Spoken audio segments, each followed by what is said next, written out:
Hi, this is Kevin from NSC Labs. I recently attended an event in Branson, Missouri called OzarkCon, put on by the Four States QRP Group. It was a fantastic event. It's a fantastic group, and I really enjoyed it. This was my first time, but I was really impressed, and I tried to record what I could on my phone, but I couldn't get everything, obviously. I did shortchange some of the speakers, and I apologize for that, especially Mike Malone, who had a great talk on World War I communications that I wasn't able to capture much of.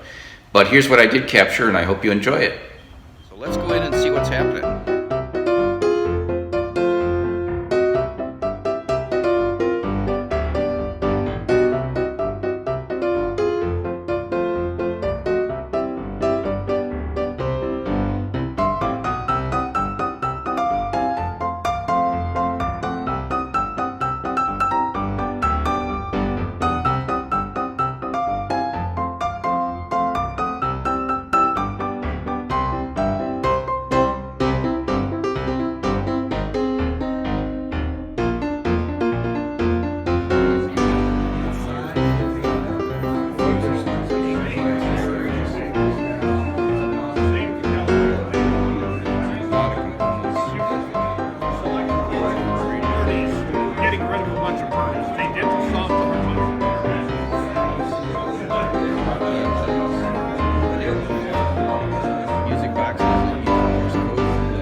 I hope you've had a great time so far with the festivities last night and dinner. I hope that the best is yet to come. We've got some great speakers, a great table full of giveaways, and some fun things after the seminar today. To date, it's the largest OzarkCon ever. We said that Walter reported in with our online registrations and the walk-ins. We're approaching 200. I think the official count's 196 of us. Thank you. Okay, let's get on with OzarkCon 2019. I would like to introduce a good friend of mine and our fine MC, Mr. Jeff N0MAI. He does a lot better job of speaking than I do. Thank you.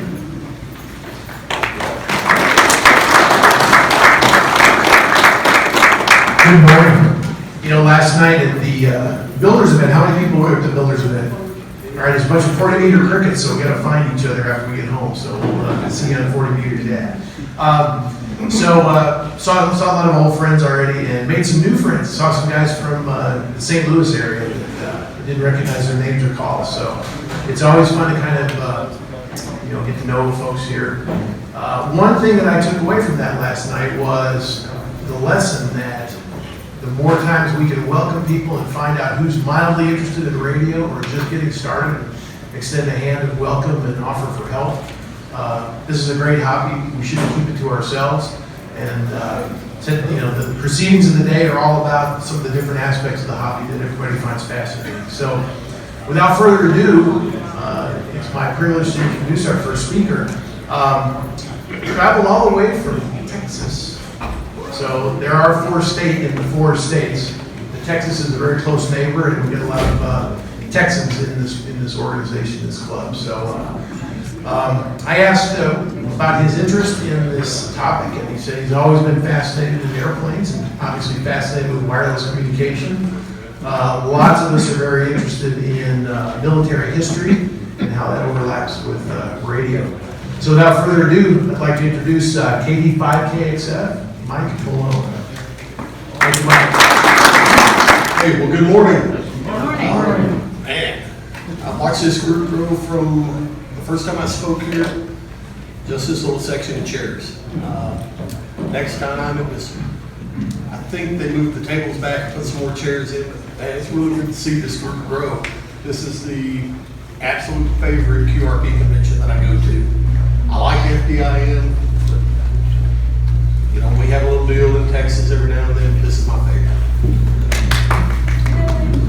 Thanks for having me out. As you can see, I'm going to be talking about radio communications in World War I. And I'm going to get very, very particular down to one aspect of it. Always loved airplanes. Ever since I was a little kid, man, I'm all around warplane magazines. And as a toddler, you know, I'd be carrying one of these things, and I always liked radio. So it's not uncommon for me to occasionally be sitting there not getting anybody on the radio making airplane notices. So, and I will tell you, this is a little different for me. Usually I talk about construction and technology.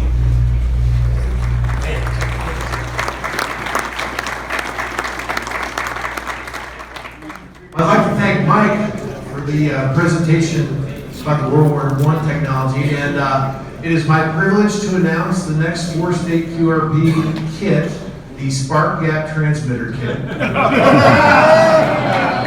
Just kidding, it's a little bit after April Fool's, but I couldn't pass it. All right, so our next speaker is going to move us along a little bit in history and era and technology. Those spark gap transmitters were pretty big, and then over time things got a little smaller, as you saw in Mike's presentation. So we're going to talk about QRP getting in the act a little bit. So Mr. Stephen White, NU0P, formerly from Rockwell Collins, is here to talk to us about his project with the Paraset. So let me hand the mic to you. Oh, thank you. Last year I was here and I briefed. I had a little presentation on some of the things I'm doing in Cedar Rapids, and have a group of people that come over Sunday afternoons and we build radios in my garage. And at the very end of that presentation, I talked about what we were going to build this year, and it was the Paraset. So I'm here to talk about that activity that 6 or 8 people got involved in, how we went about doing it, and what we ended up with. One of the things that, before I forget, I want to tell you, at the end of this, we're going to have an Axis and Allies direction finding competition using the Parasets in the field, and then the Axis guys, groups of 3, will DF on them, okay? Just as they did in 1940.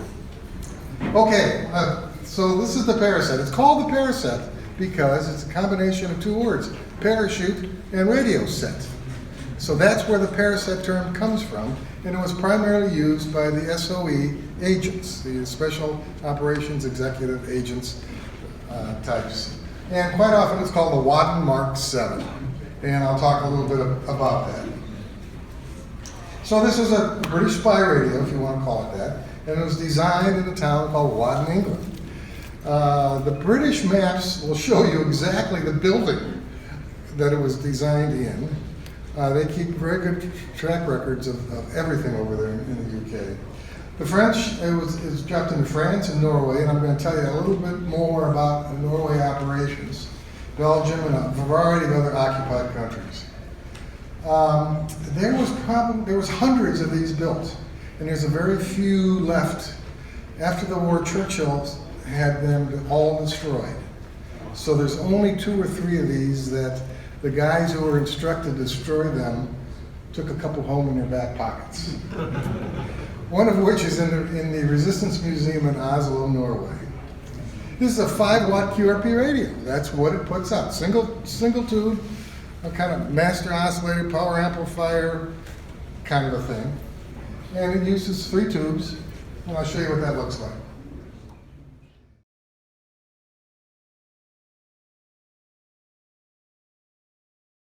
So John Watkins in zero deviation, he was just here.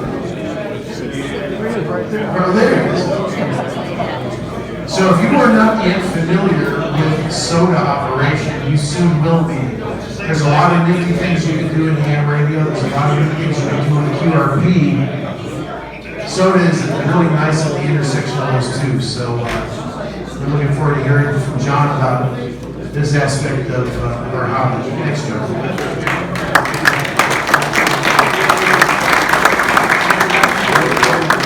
Call sign is N0EVH, that's Every Volt Helps. And we're out of Independence, Missouri. I'm trying to stand where I'll be out of the way. Actually, I'm trying to stand where I'm not visible. You know, I made a lot of notes about this slide presentation, and then when I got it out of my briefcase after 2 days of climbing hills down here, I looked at it and I said, I don't recognize any of this. I don't know who did this work. So I'm going to be learning this for the first time this morning. And then I've got a microphone and a laser and a controller, and that's entirely too much for me. So I'm not sure how this is going to work. But this is us yesterday. Yeah. No, I can't take credit for that. That's Wes Hayward. Anybody ever heard of that name? Do you have one of his books? Are you blessed to have one of his books? Yes. And that's 1968 on Mount Adams, and he was running 2 gear, okay, with A and B batteries, and he was running about a watt. Now, 15 meters was open, but anyway, but that's not what soda is about. We're gonna find out just how good David's computer is here in a minute. Did it just? Oh, there it was. Now Woody, where's Woody? Are you here, Woody? There he is. That's WD9F, and boy, he is running some power. He's overlooking Lake Superior, and he's running a hot water 8, and he's powering that rascal with a lantern battery. Okay, remember those 6-volt lantern batteries that were about the size of a brick? But that's not soda. So let me introduce you to soda in its current state of affairs. I really got a kick out of the presentation on the World War II Paracet thing, because he called the Germans the chasers. That's really scary when somebody chases you with a gun. And we have chasers in soda, and we have activators, and we do not shoot at each other. Soda was started 17 years ago by some Brits. I was going to say anal Brits, but that would be redundant.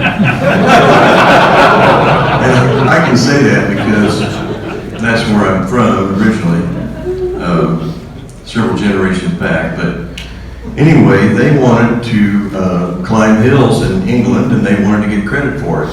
It didn't make any difference if the credits didn't count for anything, but they wanted to have a reason to share the hillsides. And so 17 years ago, they put together Summits on the Air, and they did an amazing job.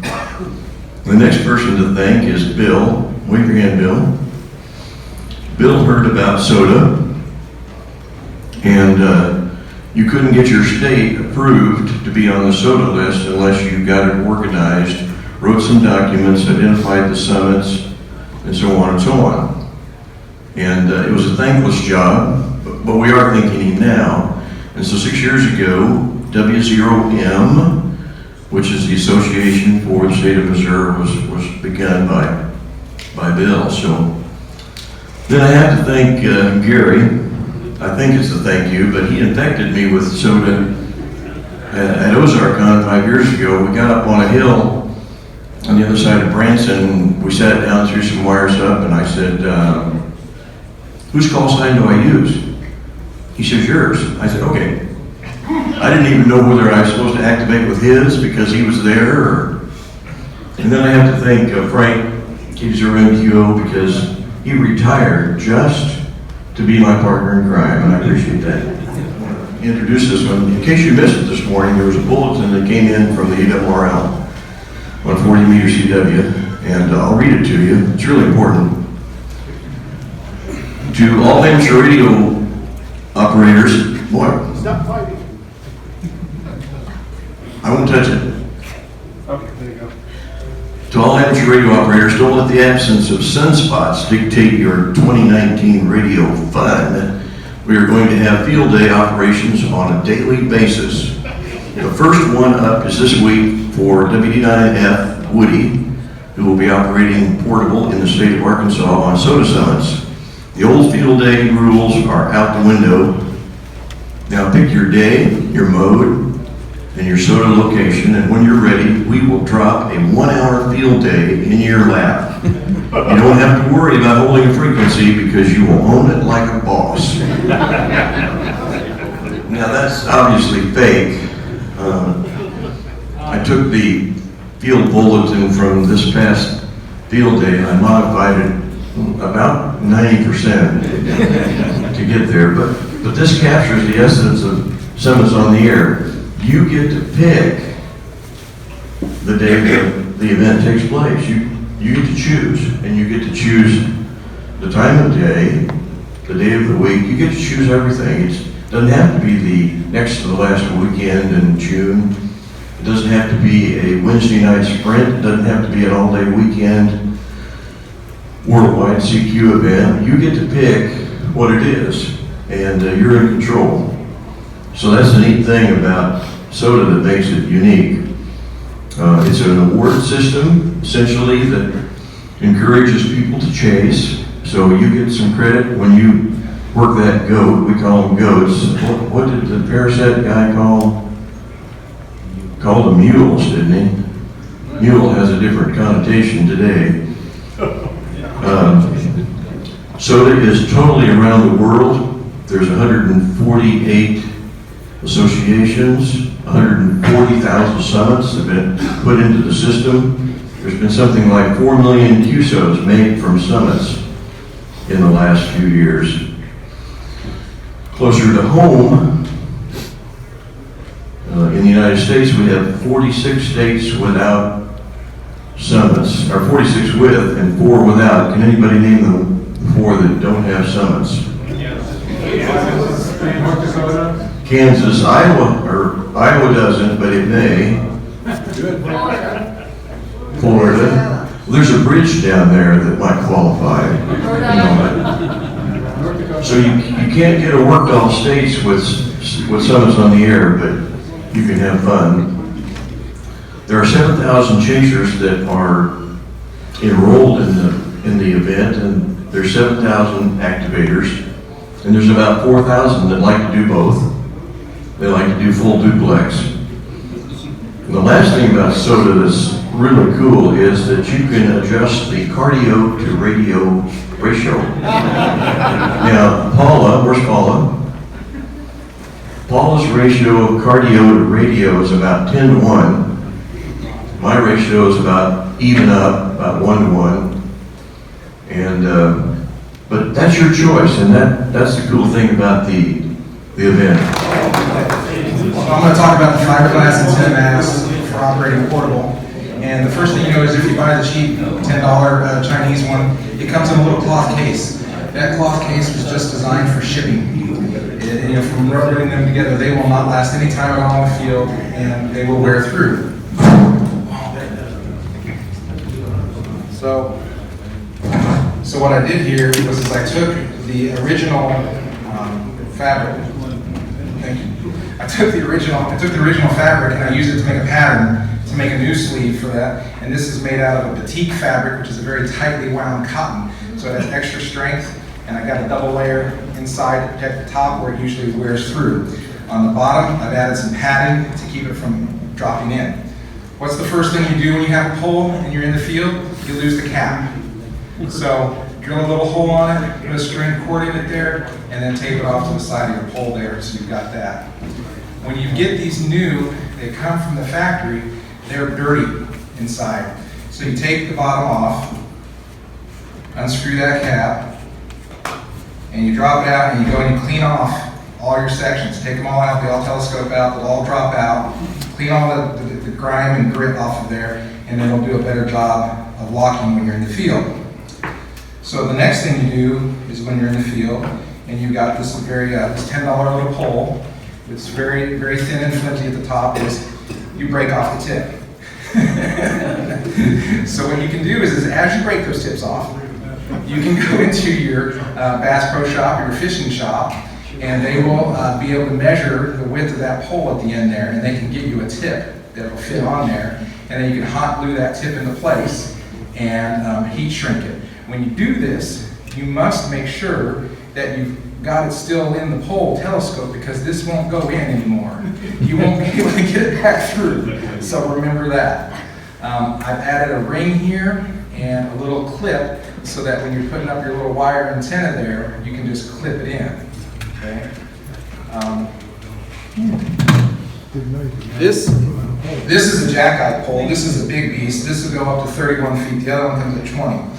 The other thing that happens a lot of times with these poles is as you're collapsing them down or you're walking them with them or something, the telescoping sections will slam against the bottom plastic and break the plastic.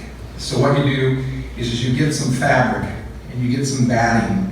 It's called batting. This is just kind of like a fluffy filler fabric kind of thing that go in quilts. And you put that in the bottom of your mast so that when your sections collapse, you don't bust out the bottom of your pole and then bust your sections. Would have liked to have known that last year.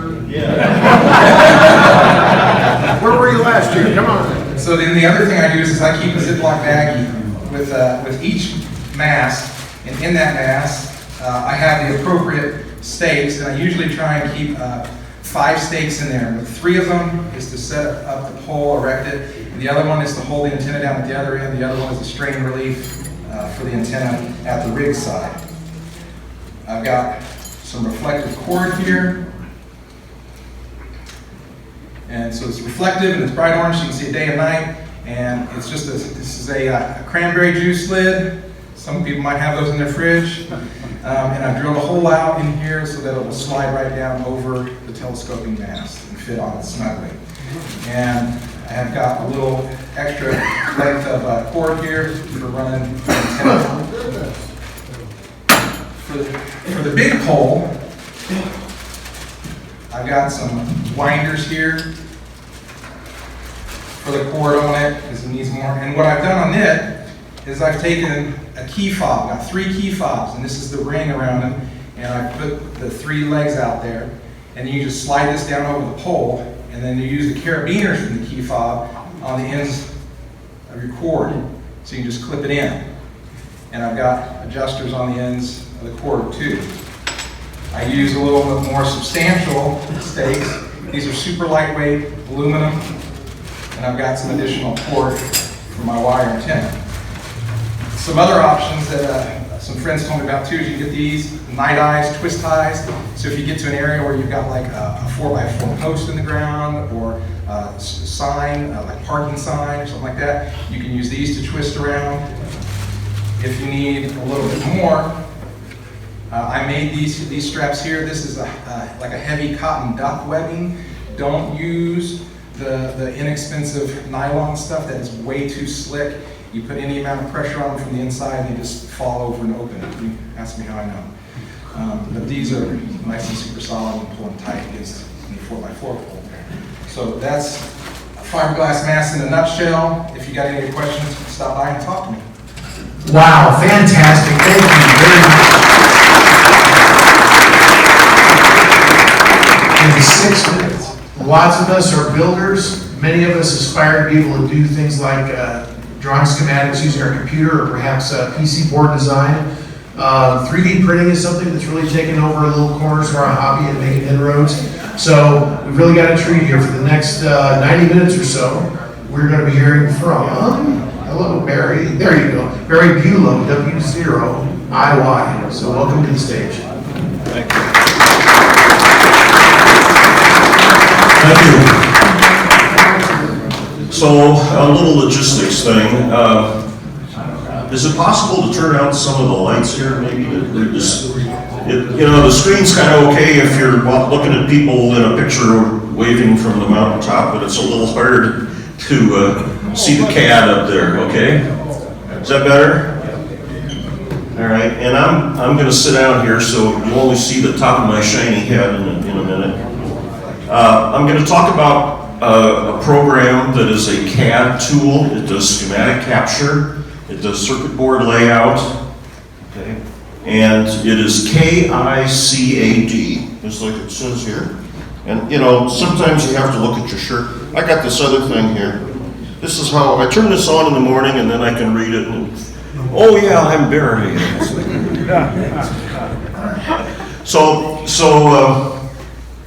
This started out in Europe, so despite the U.S. interpretation of the spelling, it is really KiCad, but half the people say KiCad, so don't worry about it. This has evolved. It does have the attachment of the magic word, it is free. Okay. And there's several other things about it compared to Eagle, PCB Express, some of those other things.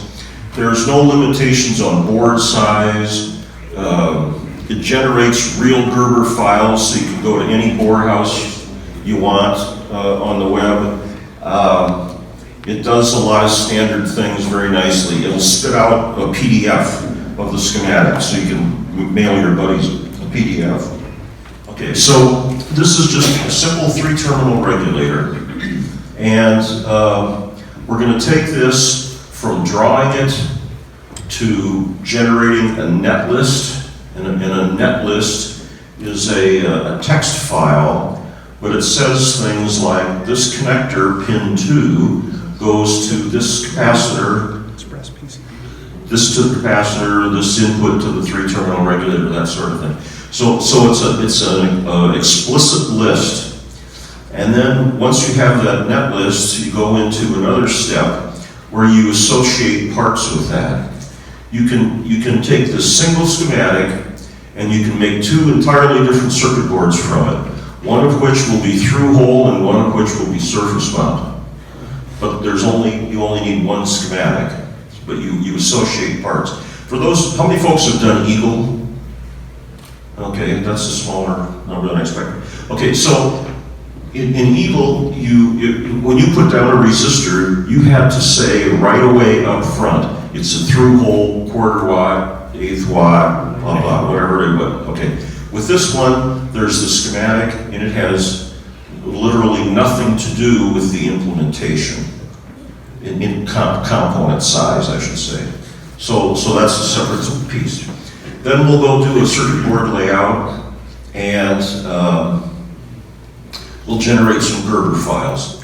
I will also say, if you want to go online and look for, there's some great YouTube videos, and there are 2 people I recommend.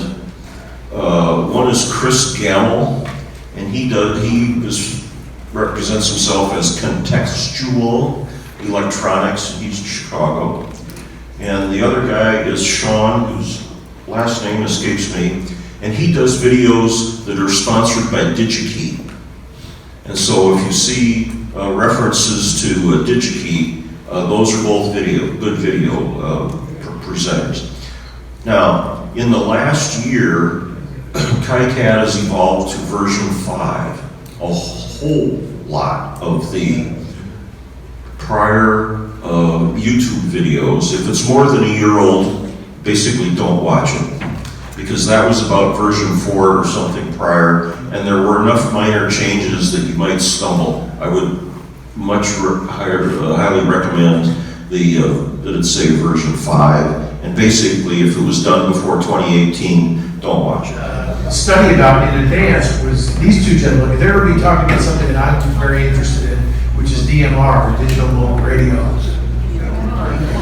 Okay, I think we're all connected up and running here. Good afternoon.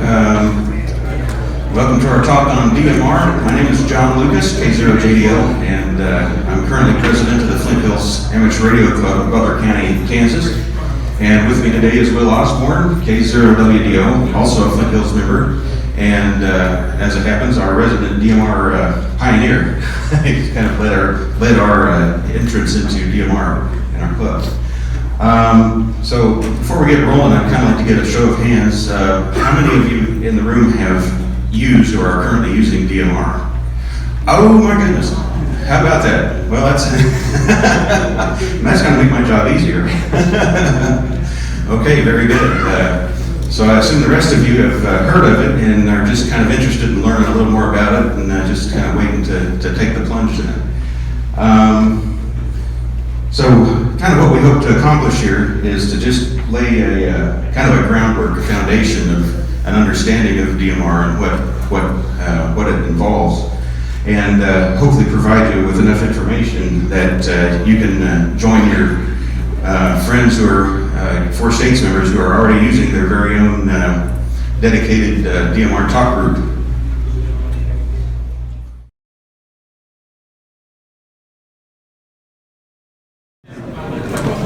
Thank you. It's good to see you, everybody.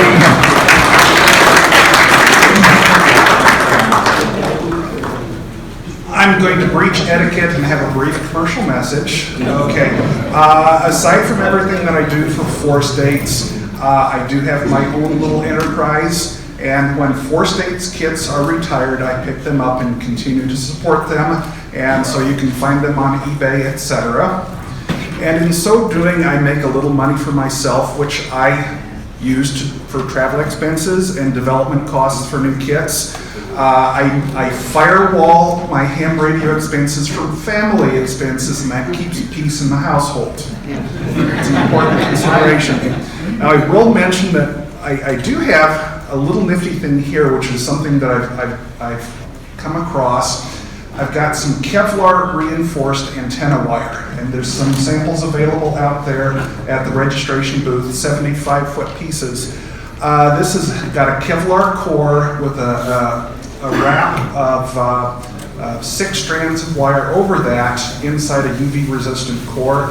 If you're wanting to experiment with kite or balloon lifted antennas, this would be really great. Or if you're in a restricted area where you have neighbors who would object to a long wire, this is very thin. It's a 1/16 of an inch in diameter. So if you're interested in this, I've got 75-foot sections out available in the registration area, and I have another kilometer of it at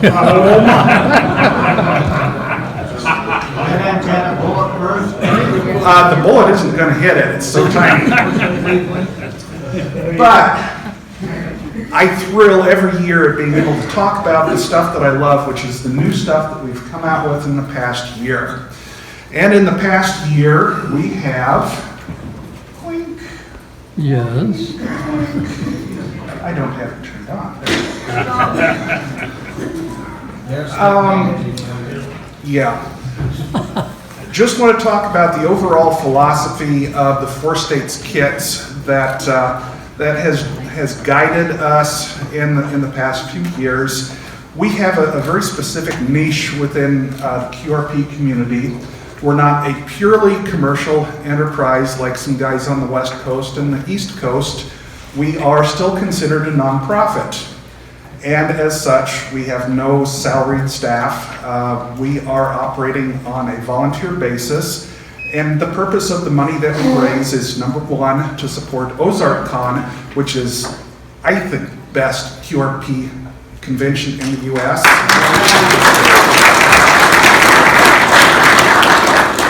And a more less known activity, we're supporting some educational initiatives around the Midwest. We've supplied kits for kids, which you've all seen here, and we look forward to growing that into an effort that is going to expose young people to construction and electronics in a way that we hope will lead them into amateur radio to help continue grow our hobby. The things that make up a Four States QRP kit are the very simple formula that they have to be simple to build, easy to kit, because again, we are operating on a volunteer basis, and that limits the complexity and number of parts to a kit. Something like the Bayou Jumper is just about the upper range of complexity that we want to take on, because Larry Hastings, how many parts did you bag? There's 139 components, and we sold near 500 of them. Okay. How many gray hairs did you get over that? Yeah. Okay. We don't want to overburden our volunteers, so that limits the complexity. It keeps our kits relatively simple, and that's a nice place to be. Our kits want to be inexpensive because, again, we don't want to upset the family budget. We want something that's kind of useful, kind of unique. We don't want to be a copycat Me Too group, and they have to be fun. Heath Kit kind of set the standard for kits in radio. We do well to emulate that, but we have our own niche, and that's worked well for us. Hilltopper 40 is the oldest of the kits that have come out in the past year. We've established a relationship with Dave Benson, the famed designer K1 SWL, owner of Small Wonder Labs. Since he's retired from the kit business, he still has lots of creative energy, and so he's begun designing stuff for us, and we are blessed to have him on board. He introduced the Hilltopper 20 a year ago, and it's a very simple process to put that on different bands. So the 40 came out last fall. And it's a wonderful rig. It, again, is a little bit on the complex side, but it's a Dave Benson design, and it's a wonderful kit. And a lot of you last night built this wonderful little device, a Cricket 40. This will be the last of the Cricket series. Finally one in the much desired 40 meter band. And the success of this kit really speaks for itself, and has earned a place along with the Pixie and along with a lot of other favorite kits for very simple and easy to put on the air kits.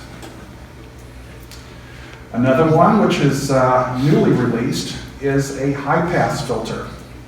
Again, since we have these direct conversion receivers in the Cricket, and there's a lot of others on the market from other sources, one of the weak areas of a direct conversion receiver is it does tend to suffer from AM broadcast interference. If you live closer to a 50 kilowatt station than I do, you're going to hear that music in the background. It's a little bit less than desirable. That is cured with a high-pass filter. And inside this high-pass filter, it's a similar construction to our low-pass filters, which we had a couple of years ago. And it's a 5-pole elliptical filter with notches at 1 megahertz and 1.6 megahertz. And it knocks down every frequency below 1.8 megahertz by over 70 dB. And it has less than 1 dB insertion loss, and that is greatest at 4 megahertz, and frequencies above that, it's much, much less than that. So it's a good and desirable product if you are playing with direct conversion receivers.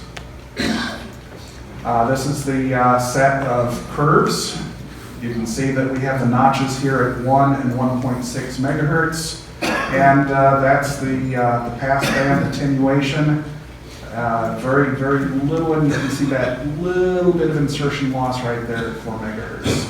That's the schematic, and we publish the schematics and documentation of all of our kits. If you want to try to homebrew these yourself, you're welcome to try it, but we'd like you to buy our kits too. Okay, this is the one that I'm really excited about. If you recall, a number of years ago, Dave Benson came up with a kit called the Retro 75, which was a 75 meter AM transceiver. And it was a wonderful design, very well received, and it turned out that that was his last kit through his Small Wonders Labs. Okay, that was not around for long. It was very popular, and when it vanished, it became an instant collector's item. These are highly sought after now. If you've got one, hang on to it. But there was a conversation that I was involved in that Craig Johnson and Mert and Dave was part of, that what it would take to bring that kit back. Well, in the 10 some years since its original introduction, there's a lot of obsolete parts Most significant was the modulation transformer, which is now out of production. It's kind of a specialized audio transformer, and that is key for creating the modulation. Well, inspired by that conversation, I looked at what it would take to do a Four States style kit. And so, in response to that, this is the outcome. Rather than the crystal controlled kit of the original Dave Benson design, this now is synthesized with the SI5351 phase lock loop chip, which is now in all the QRP kits. Yes, there's that jack on the front, which is new for Four States. And a digital display so you know where you're at. Now, being AM, and being synthesized, it's a simple matter to expand the tuning range, so this is also a general coverage shortwave receiver that covers 3.0 to 6.0 megahertz. So you can hear a lot of the tropical band shortwave stations that are there. Yeah? There's a little red thing between the mic and the... Oh, I'm glad you asked. That little red thing is an LED. Now, I'll get into this, but that LED flashes on modulation peaks so you can know how to set your mic gain, and it also tracks the AGC voltage in the receiver. The specs, if you've noticed, all of my kits have the same footprint, 3.5 by 5.5, that dates all the way back to the NS40. That way it makes it easy for me to cut and paste board layouts. But this has a 5-watt carrier, 20-watt PEP-AM, uses an IRF 510 MOSFET PA, and it's a very similar circuit to all these classical circuits. Synthesized DFO, covers all of the voice band for 75 meters, including 3885. Bob Heil's not here, but he'd be jumping up and down about that. Because a modulation transformer is no longer available, that's where the challenge came in. And rather than a fairly conventional Class B driver for the transformer to provide modulation voltage, this circuit uses something called a Class G modulator. And you will be challenged to find any information on this on the internet anywhere. To my knowledge, the only place this was used was in the Harris MW1 transmitter. So anybody in the broadcast world will know what that is. Okay, that transmitter was a little bit flaky and failed a lot, but we fixed that. But it's a way of using, it's basically you turn a Class B amplifier on its side, and so you've got good efficiency in that section, and it generates by itself a 0 to 24 volt swing from a 10 volt input. This will be a subject of a QEX article that I'm working on, where I'll go into the exact details of how that works. But it's a synthesized VFO with a 4-digit LED frequency readout, so you know exactly where you are. The LED indicator shows AGC level and the transmitter overmodulation. And, okay, you'll love this. I'm using the same TA7642 3-leg IC that I'm using in the Morania receiver as the IF section, or the IF amplifier here. So it's a very, very simple design, and the AGC is built in. And it comes with a microphone standard, so you don't have to cobble something together and build your own connector. It is all comes with the kit. I had hoped to have that ready for this show, had some delays along the way. I got on the wrong side of Chinese New Year and had to wait for 6 weeks while they recovered from their hangovers. But we have a beta test kit here that you can come up and take a look at. Once we get these kits out and evaluated and the documentation together, we'll be ready for production. We aim to have these at FDIM, so make the drive out to Xenia, and we'll see you there with some kits in hand. We're doing a little bit of a departure here with this kit. I mentioned earlier that we wanted to keep all of our kits through hole only. Well, the world is kind of passing us by with that. The BitX radios are full of surface mount, pre-installed. So looking at the economics of that, we can get all these surface mount parts pre-installed at the board house. And they can supply resistors and capacitors basically for free. And you compare that to the time that a volunteer has to put into bagging and sorting these parts, it becomes a no-brainer. So with a kit of this complexity, it's about 140 electrical components. I made the choice that every component that I could make surface mount, I made surface mount. And that is, these are all low profile parts, so they sit snug down to the board, and it doesn't add to the height of the board, so shipping is still really reasonable for these boards.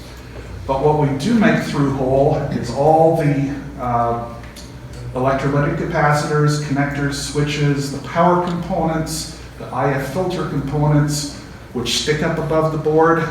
That gets bagged, that gets part of the kit, and it ends up so there's about 30 electrical components in the kit. Our volunteers are gonna love this.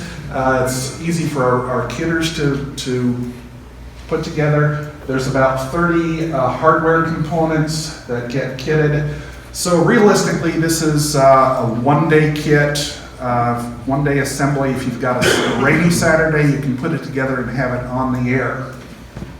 This is, in my estimation, a really good compromise that lets us use the more complicated synthesized chips that are only available in surface mount, pre-install all these capacitors that in through hole are impossible to read the markings, and makes it a kit that is much more possible to assemble and get right the first time, and cut out the heartache and some of the opportunities for mistakes for the builders. Coming in May. Hope to see you all at FDIM, and thank you so much for your support.